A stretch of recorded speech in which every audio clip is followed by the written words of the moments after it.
Lugupeetud saadikud, saan eelkõnelejatega ainult nõustuda, mis puudutab mandaadi täielikku puudumist nende maksutõusude osas. Ja me peame seda meelde tuletama, sest muidu kordub see kõik järgmistel valimistel samal moel. Valetatakse, hanitatakse, petetakse ja sellele lisanduvad kõikvõimalikud muud manipulatsioonid. Tuleb jälle uus Prigožini skandaal, tuleb jälle Stroomi ranna skandaal. Ja vaadake, see on üks erakordne võimuallikas, kui valimisi manipuleerida, olgu see hooldusest subsutatud raha või kuskilt mujalt. Võidad valimised, võidad ka õigussüsteemi endale, sest kes määrab, mitte ei vali, kes määrab õiguskantsleri. Õiguskantsleri määrab see, kes on korralikult subsutanud, kes on korralikult ämma kappides möllanud, kes määrab riigi kohtunikku. See, kes on korralikult subsutanud, ämma kappides möllanud. Riigikohtunikud otsustatakse ära siin. Aga kui valimised osutuvad ebaõiglasteks, siis tekib meile ka ebaõiglusel tuginev kohtusüsteem, ebaõiglust toetav õiguskantsler või see, kes üldse midagi ei toeta ja on vait tänu tellijatele, kes siit tulid, kes on korralikult subsutatud.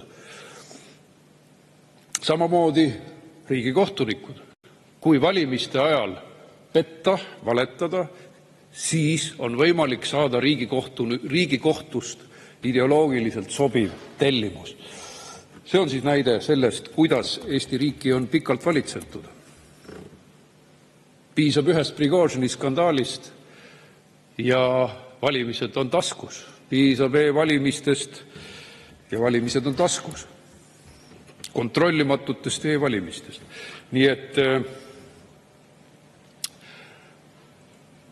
kõik need on mitteusaldusväärsed otsused ja valijate usaldus peaks olema A ja O, millega siin majas oleks võimalik tegutseda. Teil seda usaldust ei ole ka numbriliselt, ehk siis alla 20% toetus koalitsioonile ja kui me võtame nende hulgast maha eelistuseta valijad, siis umbes 13% otsustab siis meie majanduse kängumise üle, umbes 13% otsustab radikaalse energiasüsteemi lammutamise üle, umbes 13% valijatest otsustab siis kõige üle. Ja sellega on halvasti. Vabandust, ma tuletan meelde, et ettevõtlustulu lihtsustamise teema on.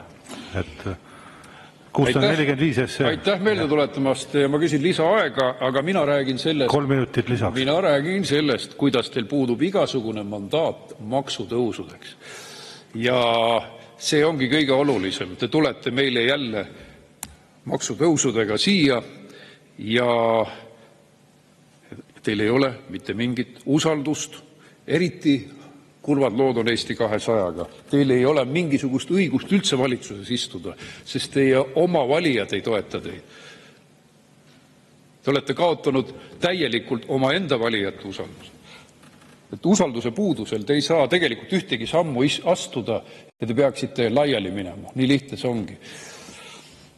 Vaatame, kas teisiti ka saab, kas või julgeoleku teemadel. Loomulikult julgeoleku taha on kõige kergem pugeda, kui hakatakse majandust ruineerima, kui hakatakse ettevõtetel ja majapidamistel olukorda keerulisemaks tegema. Aga mida tegid lätlased?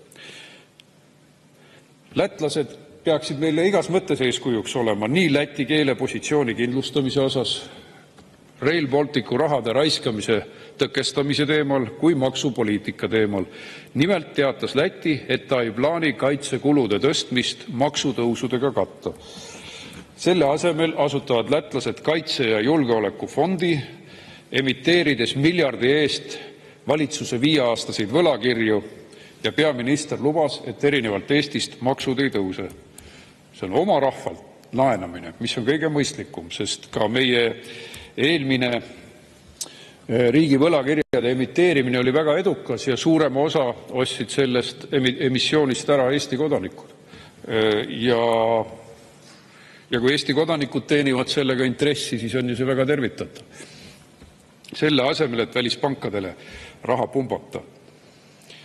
Ja Lätis samamoodi plaanitakse riigikaitse kõrval tugevdada ka sisejulgeolekut ja otsida näiteks lisatulu riigi aktsiaseltside kuni 10% vähemosaluse suunamisest avalikule enampakkumisele.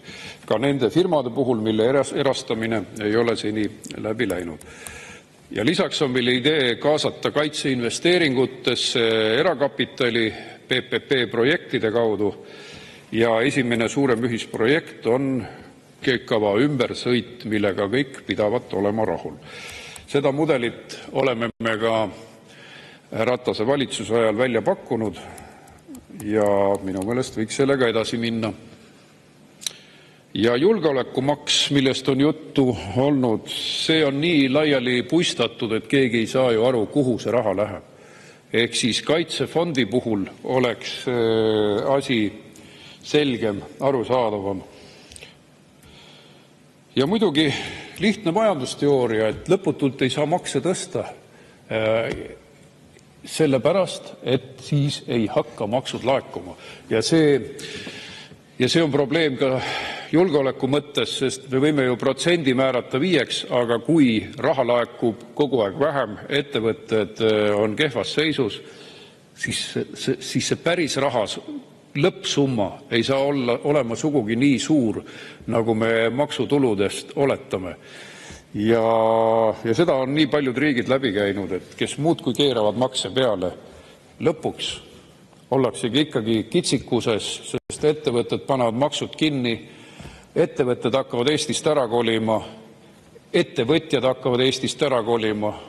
Oli vist värske näide, kuidas Postimehe omanik otsustas oma firmad viia Luksemburgi, ehk siis kapitali põgenemine juba toimub.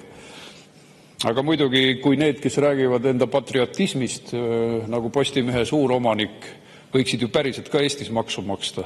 Nende puhul ma ei ole sugugi kindel, et see käitumine oli Eesti riigikaitse või üldse Eesti ühiskonna toetamise osas aus.